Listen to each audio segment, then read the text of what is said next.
Et bonjour, bienvenue à tous et à toutes. Mon nom est Jonathan Pratt, je suis le directeur général du Regroupement québécois des maladies orphelines et ça me fait très plaisir de recevoir pour le deuxième épisode de la série webinaire en collaboration avec le réseau de recherche RARE-QC et le RQMO, professeur Éric Samaru.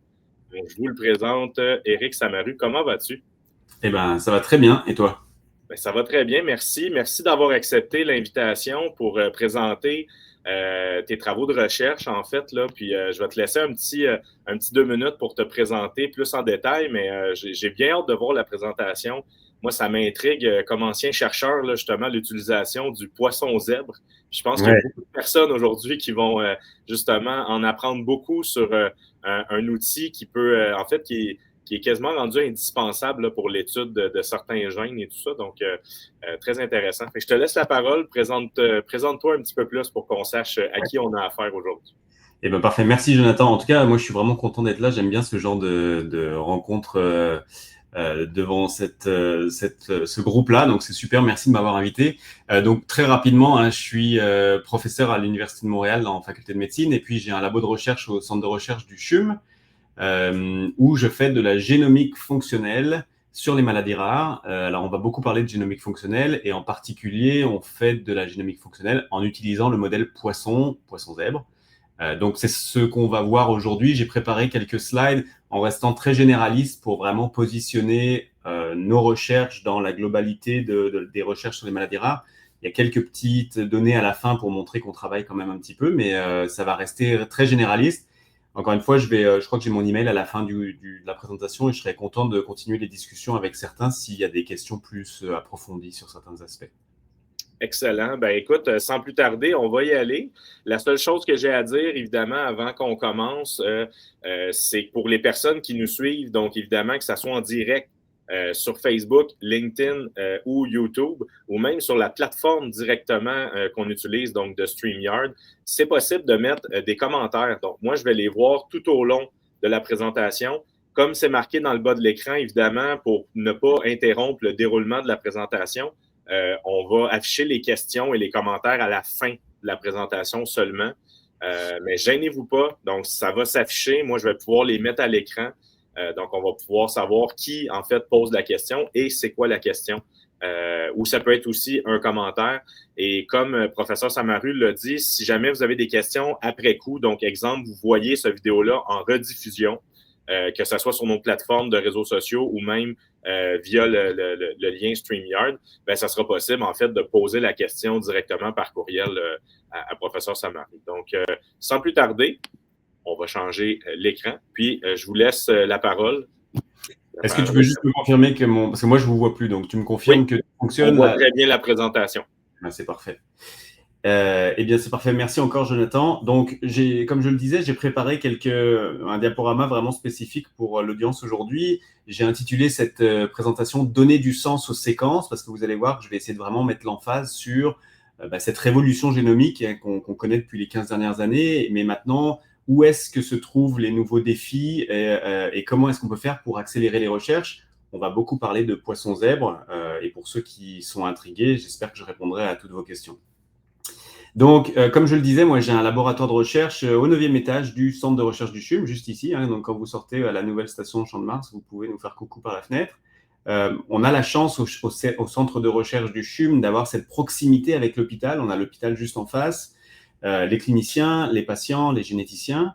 Et le CHUM a été nommé centre de référence maladies rares. Donc, pour l'instant, il y a pas mal de choses qui s'implémentent doucement en clinique, puis on essaye vraiment d'intégrer la recherche là-dedans, on essaie d'être le plus actif possible. Et donc, dans mon laboratoire de recherche, on fait ce qu'on appelle de la génomique fonctionnelle. Il ne faut pas avoir peur, on va en parler, puis on va comprendre ce que c'est. Et on s'intéresse particulièrement aux maladies rares. Alors, mon laboratoire de recherche, il est dans l'axe neurosciences, donc on s'intéresse particulièrement aux maladies rares neurologiques. Mais comme il y a à peu près 50% des maladies rares qui ont une composante neurologique, on est très peu limité, donc on s'intéresse vraiment à un large spectre de maladies rares. On va parler de cette fameuse révolution génomique, comme tout le monde le sait depuis les années 2010, donc une quinzaine d'années. On est maintenant capable de séquencer des génomes à une fraction du coût, à une fraction du temps, en quelques heures et puis pour quelques centaines de dollars. Et ça s'applique doucement aux maladies rares, aux maladies qui ont un besoin d'aller chercher des causes génétiques, appliquées aux maladies rares, je pense, depuis une dizaine d'années. Et c'est particulièrement pertinent parce que, comme vous le savez, 80% des maladies rares sont d'origine génétique. On a maintenant un séquençage rapide, soit de l'exome, donc c'est la partie codante de tous nos gènes, soit de l'intégralité du génome. On n'est plus limité du tout par ça. Et en fait, ce qui est intéressant, c'est qu'on va pouvoir passer d'un diagnostic qui est clinique, avec une description factuelle des symptômes, une présentation clinique, à un diagnostic moléculaire, à un diagnostic génétique, qui lui va vraiment aller chercher la cause, le responsable de la maladie. Et donc ça, c'est primordial quand on commence à réfléchir à des pistes de stratégie thérapeutique, parce qu'avec un diagnostic purement clinique, on ne peut que chercher à compenser, à réduire les symptômes. Avec un diagnostic moléculaire ou génétique, on a accès, on a une fenêtre sur vraiment les causes profondes de la maladie, et on peut commencer à réfléchir à des solutions curatives pour vraiment aller réparer les problèmes. Alors, malgré cet essor, malgré cette révolution, et il n'en reste pas moins que 50% des tests génétiques n'apportent pas une réponse claire, et c'est ça qui est ultra frustrant. Et c'est dans ce contexte-là qu'il y a vraiment un besoin de ce qu'on appelle de génomique fonctionnelle. Alors, pour l'illustrer très, très rapidement et de manière simpliste, moi, j'aime bien présenter la génétique, la génomique, comme cette boîte de Playmobil avec lesquelles jouent les généticiens. C'est des boîtes qui évoluent très souvent. Tous les ans, il y en a une nouvelle avec un nouveau séquenceur, un nouveau camion tout neuf avec des flammes sur le côté. Donc, c'est des séquenceurs très à la mode. Les généticiens qui conduisent ça. Et puis, tout ça produit de la matière première. Donc, on peut comparer ça avec du gravier, par exemple. Encore une fois, il n'y a vraiment aucun sens péjoratif au fait que ce soit du gravier. C'est une matière première qui est précieuse parce que c'est avec ça qu'on construit tout. Mais le problème, c'est que maintenant, on a tellement de beaux camions et de gros camions qu'on se retrouve avec des montagnes de données et que le problème, ce n'est plus nécessairement de séquencer, le problème, c'est de gérer ces données et surtout de leur donner du sens, de comprendre ce qu'elles veulent dire. Et donc, moi, j'aime comparer notre travail de génomique fonctionnelle avec cette autre boîte de jeu où là, on va aussi jouer avec des camions de construction fancy, de luxe, les gens de mon laboratoire qui sont à l'avant-garde là-dessus, et puis moi qui essaie d'agiter un drapeau à l'avant pour essayer de faire aller des choses dans le bon sens. Donc, je veux vraiment que vous compreniez cette complémentarité, qu'il y a un besoin de produire ces matières premières, mais que maintenant, il y a vraiment un besoin, et puis vous allez voir que c'est ça qui est limitant, d'en faire quelque chose et de leur donner du sens. Et c'est à ça que cherche à répondre la génomique fonctionnelle. Alors, si on retourne à un cas clinique de patient qui est atteint d'une maladie rare, alors il va être pris en charge médicalement, puis malheureusement, cette première petite flèche qui paraît anodine des fois, mais des années à avoir lieu, puis c'est là tout l'intérêt de ces centres de référence, de la politique maladie rare, maintenant où on essaie d'accélérer cette prise en charge. Et puis souvent, et de plus en plus, il y a des tests génétiques qui sont conduits, et à l'issue de ces tests génétiques, donc on va séquencer l'intégralité du génome, on va identifier ce qu'on appelle des variants génétiques. On essaie de ne pas appeler ça des mutations, parce que finalement, ce sont toutes les variations du génome de la personne par rapport à la population générale. Donc, c'est vraiment des variations. Et puis, 3/4 d'entre elles font juste en sorte que deux personnes ne se ressemblent pas. C'est ce qui nous définit. Mais parmi ces variants, si on a une personne malade en face et qu'il y a une cause génétique, il y a certaines de ces variations génétiques qui peuvent être responsables de la maladie. Et donc, en fait, le grand travail, il va être d'aller identifier parmi cette masse de données quels variants génétiques ont le potentiel d'être pathogéniques. Et là, on a 3 cas simplistes de conclusion. Soit il y a un variant génétique qui est retrouvé chez le patient et qui est déjà connu, c'est-à-dire qu'il est déjà référencé chez d'autres patients, et donc on peut conclure à un diagnostic génétique. Puis c'est ce qu'on préfère parce que c'est vraiment la pierre fondatrice de l'odyssée du patient, de connaître la base génétique s'il y en a une. À l'autre extrême, on va avoir les cas où il n'y a aucun variant qui n'est détecté. Ça, c'est ultra rare parce que vous vous doutez bien que n'importe quelle personne va avoir une tonne de différentes variations génétiques par rapport à la population commune. Alors, on essaye de les écrémer, on enlève ceux qui sont très fréquents dans la population et qui ne semblent pas être associés à des maladies. Donc, on écrème tout ça et c'est très rare qu'à la fin, on se retrouve avec aucun candidat, mais ça peut arriver. Et la situation qu'on déteste et qui nous rend le plus anxieux, c'est cette situation-là où on tombe sur des variants qu'on appelle des VUS, c'est des variants de signification inconnue, c'est-à-dire que il semble être présent dans un gène qui ferait du sens dans la maladie, mais on n'a jamais pu montrer si oui ou non il cause des problèmes, et donc on n'est pas capable de trancher si oui ou non ils sont vraiment à l'origine de la maladie. Et ça, c'est un fléau, en particulier pour les maladies rares, parce qu'on se retrouve face à une impasse diagnostique et une impasse thérapeutique. Donc, si on va un peu plus loin avec ces deux catégories de variants, je vous le disais, un variant génétique connu va conduire à un diagnostic moléculaire, donc c'est déjà une première victoire à cette étape de l'odyssée du patient. Et à l'inverse, un VUS va conduire à une impasse diagnostique et thérapeutique insoutenable.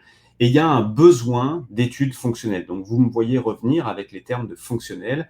Quand on est dans cette situation-là, il y a vraiment un besoin d'aller tester fonctionnellement si cette variation génétique, si cette mutation, eh bien, elle cause des problèmes dans la fonction normale d'un gène.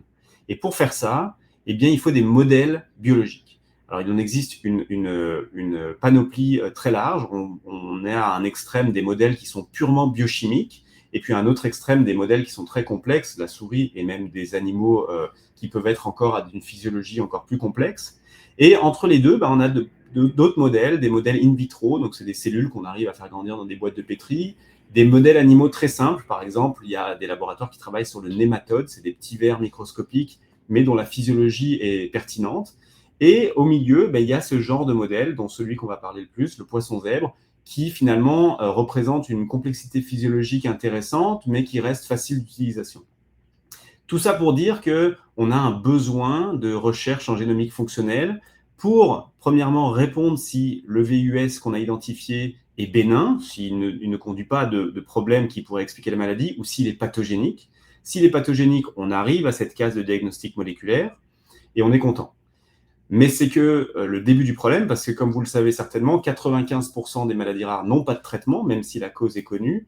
Donc, si on est face à une maladie qui n'a pas de traitement, il faut dans tous les cas retourner à des études fonctionnelles pour comprendre la maladie, comprendre la rationnelle, comprendre les mécanismes qui ne tournent pas comme ils devraient tourner quand un gène est muté, par exemple.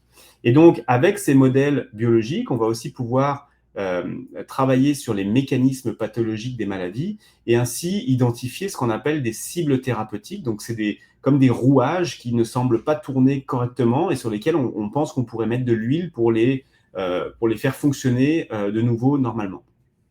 Et donc, ces cibles thérapeutiques sont vraiment un levier intéressant pour le développement de traitements. En voulant aller encore plus loin, ici, on a vraiment des tests fonctionnels qui sont faits à l'échelle d'un patient avec un variant, une mutation génétique. Et donc, on peut avoir l'idée de vouloir personnaliser le traitement pour ce patient en particulier. Donc ça, c'est tous les termes de médecine de précision ou de médecine personnalisée qu'on entend de plus en plus. Donc, ce que je veux vraiment vous montrer avec cette diapo, c'est l'aspect central des études de génomique fonctionnelle qui finalement sont indispensables pour pouvoir donner du sens à ces séquences qui, sans quoi elles ne permettent pas d'avancer aux patients et à la recherche sur ces maladies rares.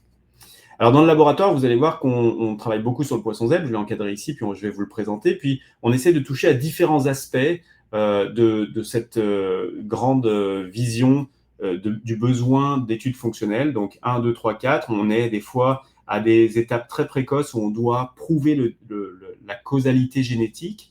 Puis ensuite, on veut aller rentrer comprendre les mécanismes de la maladie, ces fameux rouages qui ne tournent pas comme ils le devraient, pour pouvoir initier de la recherche préclinique et développer des outils de médecine de précision qui pourraient être adaptés à chaque patient. Le poisson zèbre, je vais vous le présenter sans plus tarder. Donc, c'est cet animal, on n'est pas du tout le seul laboratoire à utiliser ça. C'est un modèle animal qui est très répandu dans la communauté scientifique et dans la recherche biomédicale. C'est ce petit poisson qui fait 2-3 cm de long à l'âge adulte. C'est un poisson tropical qui vit dans les rivières en Inde et dans les rizières en Inde. Et ce qui est intéressant, c'est qu'on peut les maintenir en animalerie et qu'on peut tous les jours les mettre ensemble pour recevoir ces petites billes que vous voyez tomber qui sont des œufs. Ces œufs, ils sont particulièrement intéressants parce qu'on ne travaille pas souvent sur le poisson adulte, on travaille sur ces embryons, donc qui sont dans un œuf puis qui vont éclore et qui vont devenir des larves comme vous le voyez là-haut. Ces petites larves, en quelques jours, elles deviennent des mini-adultes. Donc ça veut dire qu'on n'a pas besoin d'attendre d'avoir un animal adulte dans les mains, on peut directement travailler sur la physiologie de ces larves. C'est une courte vidéo qui montre que vous voyez, ces larves, elles ont un cœur qui bat par exemple. Et puis, on a plein d'outils transgéniques pour aller voir par fluorescence, par exemple, dans un animal vivant, on voit le cœur battre ici, une population de neurones, par exemple, en particulier, pour mieux comprendre la physiologie. Donc, ce qui est important ici, c'est que c'est des larves qui se développent très rapidement et qui se développent ex utero, donc on n'a pas besoin de sacrifier les parents, on a vraiment accès aux embryons et aux larves dans l'eau. Et puis, en quelques jours, on peut avoir une physiologie qui est relativement complexe. On les récupère dans des boîtes de pétri et en fait, ça les rend très accessibles, c'est-à-dire que dans cette boîte de pétri avec de l'eau d'aquarium, on peut mettre un composé chimique dans l'eau qui va pénétrer dans les embryons. Et on peut aller encore plus loin, c'est des embryons qui sont relativement gros, on peut venir avec une pipette, avec une petite aiguille, injecter ce que l'on veut à l'intérieur de cet embryon. Ici, ce que vous voyez, c'est un embryon qui vient juste d'être pondu, juste d'être fécondé, et on voit ici cette toute première cellule qui va finalement composer l'intégralité du poisson qui va se développer à partir de cette première cellule. Et donc, en la modifiant, vous allez voir qu'on a des outils pour aller bidouiller les gènes de cette première cellule. On va pouvoir influencer et tester des choses en modifiant la génétique de ces poissons. Donc, ils sont très accessibles. Et enfin, on ne ressemble pas à un poisson zèbre, mais on partage beaucoup de choses. En particulier, nombreux de nos organes sont retrouvés chez le poisson zèbre et ont une physiologie qui est très ressemblante, en particulier un système nerveux central avec un cerveau, bien que plus simple, mais qui est déjà très complexe, un œil avec une rétine qui ressemble beaucoup à la nôtre, un cœur, un système sanguin, un système immunitaire, et j'en passe.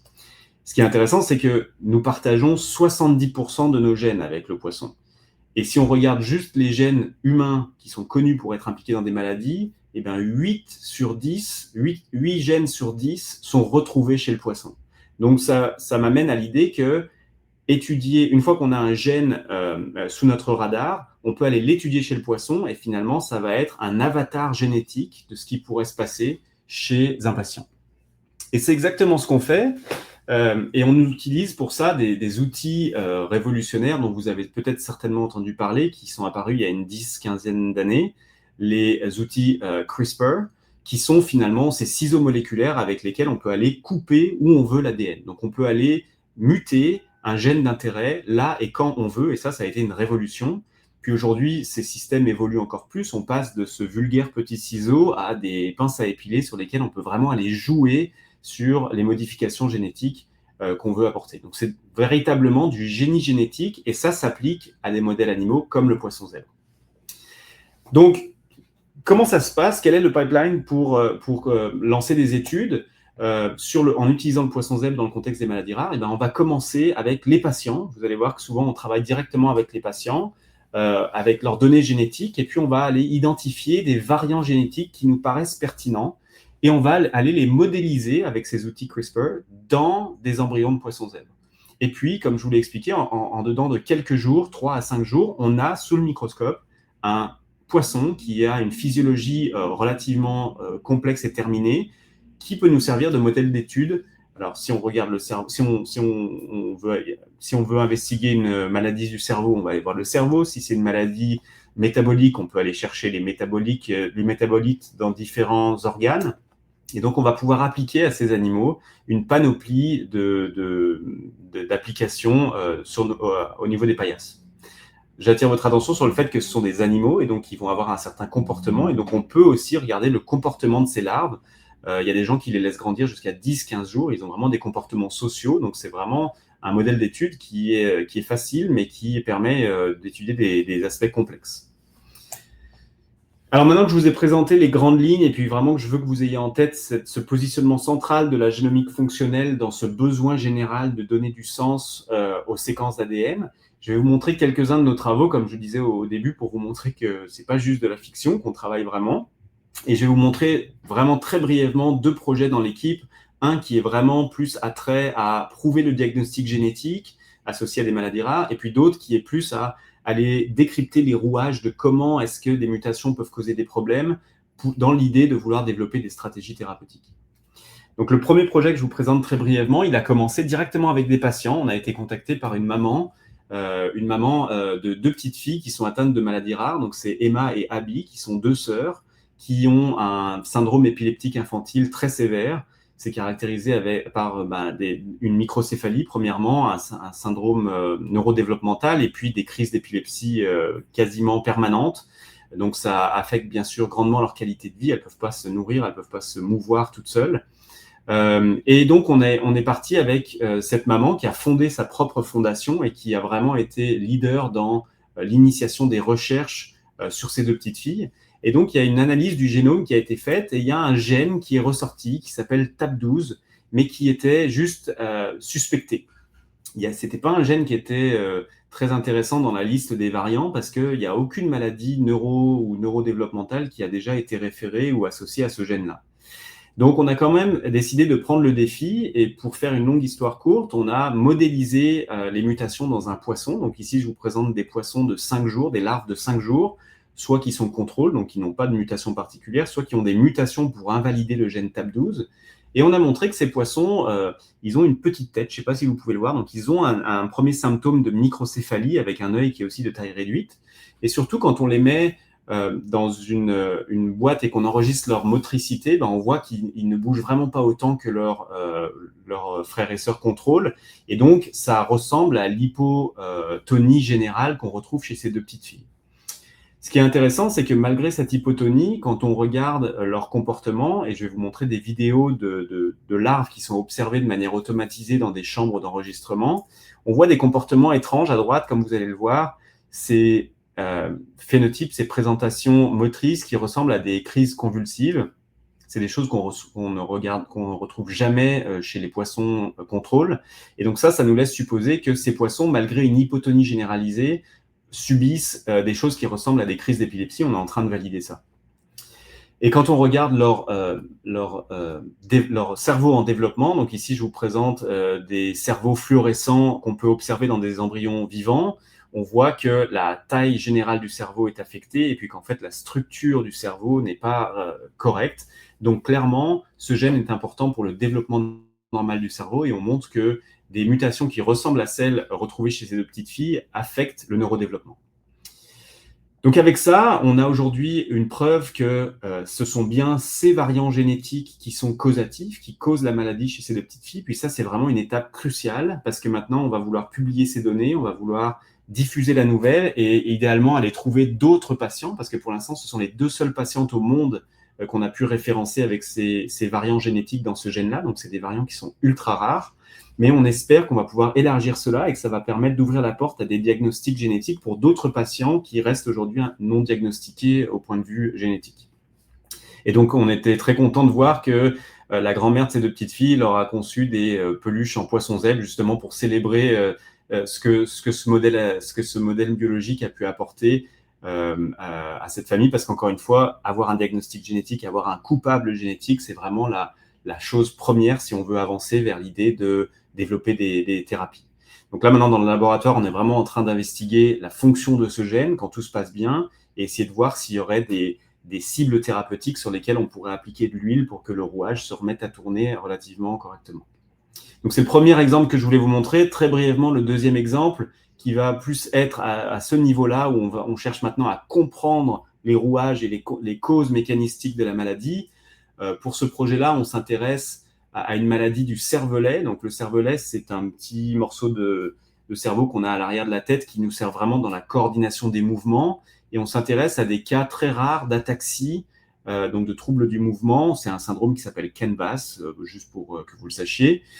Et ici, il n'y a vraiment pas un besoin de prouver la cause génétique. Elle est très bien connue. On sait que c'est des morceaux d'ADN répétés des milliers de fois dans un gène qui s'appelle RFC1. Donc, on n'est pas là pour prouver que c'est cette variation génétique qui cause la maladie. Par contre, on est encore complètement innocent sur comment est-ce que ces répétitions peuvent causer des problèmes. Est-ce que c'est une toxicité qui est liée à leur présence ou est-ce que c'est que leur présence invalide la fonction du gène et donc que si on a un gène RFC1 qui ne fonctionne pas bien, on a des problèmes cérébelleux.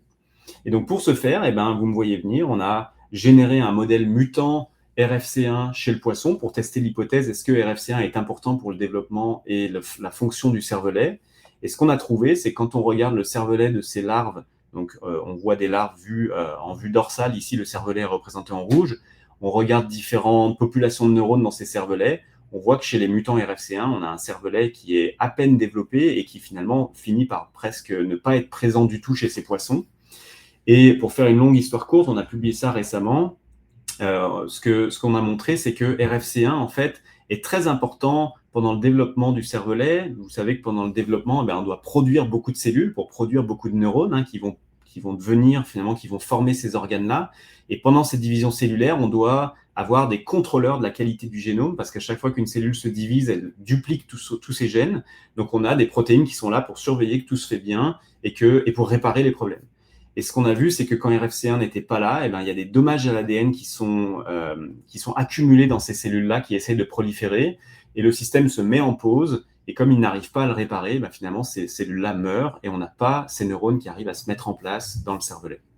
Donc là, on est sur un modèle biologique qui est encore un peu loin de la maladie, parce que la maladie, c'est vraiment des répétitions dans ce gène, donc on veut essayer de mimer ça maintenant au plus proche, puis on est en train de recruter des patients au CRCHUM, dans lesquels on veut aller valider si oui ou non RFC1 semble ne pas fonctionner de manière adéquate, et surtout pour aller voir si on pourrait détecter des problèmes cérébelleux, donc des problèmes au niveau de la structure du cervelet, avant même que ces patients développent des symptômes, parce que c'est une maladie qui se développe autour de 50, 60 ans, mais si nos données sont vraies, et si on arrive à prouver que RFC1 ne fonctionne pas correctement, et donc que le cervelet de ces patients a des défauts structuraux, peut-être qu'en fait, les problèmes sont déjà là avant les symptômes, et là, ça laisse une porte ouverte pour des stratégies thérapeutiques, et c'est vraiment intéressant. Donc, je vais relativement vite. Encore une fois, si vous avez des questions, n'hésitez pas à me contacter. Je veux finir sur cette diapo, en revenant sur le titre de ma présentation, donner du sens à ces séquences. Ce que je veux vous faire vraiment comprendre, c'est qu'aujourd'hui, ce qui est limitant, ce n'est pas la genèse de cette matière première, ce n'est pas le séquençage, on est capable de le faire, on le fait vraiment à l'échelle d'un patient ou de population entière. Ce qui est le goulot d'étranglement, c'est vraiment la manière dont on va pouvoir remettre ces différentes lettres de l'ADN dans l'ordre et leur donner du sens et réussir à comprendre lesquelles sont pertinentes dans un contexte de maladie. Donc, il faut vraiment qu'on travaille maintenant sur élargir ce goulot d'étranglement en associant avec ces grands projets de génomique de séquençage, il faut associer des projets de génomique fonctionnelle pour donner du sens à ces séquences. Avec ça, je vais terminer. Je remercie bien sûr mon labo. Je vous rappelle que c'est eux qui sont assis sur le supertracteur, donc les 3 protagonistes qui ont généré les données que je vous ai présentées aujourd'hui. Bien sûr, on travaille avec beaucoup de monde. Ici, je vous présente surtout les collaborateurs locaux. Et puis, je veux vraiment mettre l'emphase sur les gens qui croient en notre projet, en nos projets, et en particulier ces petites fondations familiales qui sont essentielles parce que sans eux, on n'aurait pas eu la justification de lancer un petit projet sur ce gène qui était, entre guillemets, très risqué parce qu'on n'était vraiment pas certain que ça allait conduire quelque part. Mais c'est vraiment à ça que doit servir la recherche aussi en génomique fonctionnelle, c'est à tester des hypothèses et à faire avancer les choses pour les maladies rares. Voilà, j'espère que vous êtes toujours là parce que moi, je ne vous vois plus. Jonathan, tu vas me dire. Et puis, oui, certainement. Donc, moi, je viens de réapparaître, justement. On va revenir en gros plan. Puis, parfait. En fait, il y a eu beaucoup de questions quand même. Là, on a quelques questions qu'on va pouvoir afficher à l'écran. Fait que ça va être super intéressant. Mais moi, je veux juste mentionner, là, avant qu'on aille avec les questions, je trouve ça fascinant. Je trouve ça vraiment fascinant qu'on puisse avoir un outil comme ça, donc d'utiliser le poisson zèbre, tu sais, puis avec le fait qu'on a une capacité de reproduction qui est immense. Donc, on peut avoir des N égale 100, 200 très, très, très rapidement. Puis souvent, dans les études, c'est souvent ça qui pose problème avec la souris, entre autres. Donc, ça, c'est un élément que je tiens à mentionner parce que c'est quand même, pour avoir écrit des articles et tout ça là, dans un passé pas très lointain, c'est souvent des choses là, qui sont demandées. Fait que sans plus tarder, on va y aller avec quelques questions. On a François Fontaine, tout d'abord, qui dit « Bonjour, j'ai entendu dire, j'imagine, qu'on avait réussi à modifier l'ADN mitochondrial il y a quelques mois. Qu'en est-il vraiment le stade de ce domaine comparativement à CRISPR-Cas9? » Je ne sais pas si tu peux tenter une réponse. Oui, alors je ne suis pas au courant de ces modifications d'ADN mitochondrial, en tout cas avec une portée thérapeutique. C'est sûr que c'est des choses qui peuvent se faire dans des modèles au laboratoire. À savoir que donc nos cellules, elles ont ces petits organes internes qui sont les mitochondries, qui ont leur propre ADN, et cet ADN code pour une dizaine de gènes qui est essentiel à produire l'énergie à la cellule. Donc des fois, il y a des mutations dans ces gènes de la mitochondrie qui cause des maladies, et donc on pourrait vouloir aller les étudier et les réparer. C'est certain que CRISPR-Cas9 pourrait ou va s'appliquer à ça, parce que ça reste de l'ADN double brun, on connaît, c'est la même chimie derrière tout ça. Après, les pistes thérapeutiques liées à ça, je ne suis pas au courant, donc je vais aller m'informer. Excellent. Mais merci François pour la question et merci Éric pour la réponse. Prochaine question, c'est Philippine Granger de Boissel qui demande si la maladie des petites filles est héréditaire et serait-il possible de diagnostiquer cette mutation in fetus? Oui, alors c'est une maladie qui est héréditaire, c'est une maladie qu'on qualifie de récessive, c'est-à-dire que chaque parent doit transmettre un allèle, et les deux petites filles, malheureusement, avaient une chance sur 4 de récupérer les deux, puis toutes les deux ont eu ça. Donc c'est purement héréditaire, et c'est aussi à ça que ça sert, ces diagnostics génétiques, c'est très rapidement pouvoir poser du conseil génétique. Pour la petite histoire, ce couple a eu une première fille, ils ont fait toute une analyse de génome et ils n'ont rien trouvé d'évident. Il y avait TAP12 au milieu, mais il était tellement peu évident qu'ils leur ont dit qu'il n'y avait aucune chose qui semblait dire que ça pouvait être génétique. Donc ils ont dit que ça serait certainement une cause autre, et ils ont eu un deuxième enfant. Donc le conseil génétique n'était pas strict sur la possibilité d'avoir un deuxième enfant. Ils en ont eu une deuxième qui a eu la même maladie, et en fait, dans leur malchance, c'est grâce à cette deuxième petite fille qu'on a pu croiser les listes de variants et qu'on a identifié TAP12 comme étant en haut de la liste. Maintenant qu'on sait ça, c'est pour ça qu'on veut le publier le plus vite possible. On espère que ça va permettre d'aller diagnostiquer d'autres enfants. Et oui, absolument, c'est des choses qui pourraient être diagnostiquées de manière prénatale. Je sais que le Québec, en particulier à Sainte-Justine, on essaie vraiment de développer des méthodes pour faire du diagnostic prénatal. Une fois que c'est un gène et des mutations qui sont bien répertoriées, ils peuvent être ajoutés à des listes, à des panels qui peuvent être identifiés en prénatal. Excellent, super. Merci beaucoup pour la question. Prochaine question, c'est Lily Antonian. Donc, bonjour, merci pour l'excellente présentation. Ma question, quel est le degré d'homologie entre les gènes du poisson zèbre et les gènes humains impliqués dans le développement et les fonctions du cerveau? Oui, alors c'est une question à laquelle je ne peux pas répondre avec un chiffre. Déjà, l'homologie, c'est pareil que la parentalité, c'est-à-dire que soit il y a un homologue, soit il n'y en a pas. On ne peut pas mettre un pourcentage d'homologie. Donc, comme je le disais, il y a à peu près 7 à 8 gènes sur 10, et ça marche aussi pour tous ceux qui sont dans le développement du cerveau, qui sont conservés chez le poisson. S'ils sont conservés chez le poisson, dans la plupart des cas, ils ont la même fonction. Alors, il faut quand même garder en tête qu'un poisson a un cerveau, mais que c'est un cerveau qui est beaucoup plus simple que le nôtre. En particulier, ce qui nous caractérise comme étant des primates humains, et comme les primates, c'est ce cortex qui s'est beaucoup développé puis qui a recouvert tout le cerveau. On n'a pas ça chez le poisson. On a un tout petit morceau de cerveau qui pourrait ressembler à du cortex. Donc, on reste sur un cerveau qui est relativement simple, mais au niveau cellulaire, c'est-à-dire que si je prenais une image de différents neurones qui communiquent entre eux, on ne serait pas capable de distinguer des neurones humains de neurones de poissons, par exemple. Donc vraiment, au niveau cellulaire, ça fait vraiment beaucoup de sens d'aller étudier la fonction de ces gènes chez le poisson. Au niveau systématique, il faut quand même garder en tête qu'il n'y a pas un cortex, donc on n'a pas les mêmes fonctions systématiques que chez l'humain. Excellent, excellent. Et en fait, là, on a une série de questions de la part de Christine Hiergeau. La première question, c'était est-ce que la ou les mutations que vous avez induites chez le poisson zèbre dans TAP12 sont les équivalents des mutations des deux patientes? Oui, alors là, on rentre un peu plus dans le détail de la science, j'aime bien ça. Pour expliquer rapidement, les poissons ont 2 gènes TAP12, donc ça a complexifié beaucoup l'histoire. Donc avant de partir chez le poisson, on a fait des études chez la souris. Et chez la souris, on a introduit chez la souris les 2 mêmes mutations que les petites filles. Et chez la souris, le phénotype est encore plus sévère, c'est-à-dire que les embryons n'arrivent même pas à se développer.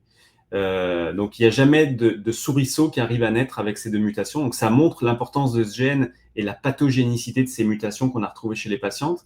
Et donc, chez le poisson, on y est allé avec un modèle un peu moins sévère et on a tiré profit du fait qu'ils avaient 2 gènes pour réussir à invalider le gène, mais en les gardant en vie. Alors, ces poissons, malheureusement, ils vont avoir une mort prématurée après 15 jours de vie, mais ça nous laisse une fenêtre de temps pour aller observer ce qui se passe dans le cerveau.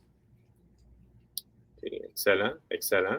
On a un commentaire de François qui dit super présentation, merci. Donc, on a répondu à ta question un peu plus tôt. Et une autre question de Christine qui dit avez-vous l'intention de tester les effets de ces mutations dans TAP12 chez la souris ou d'autres modèles? Bon, on a répondu déjà.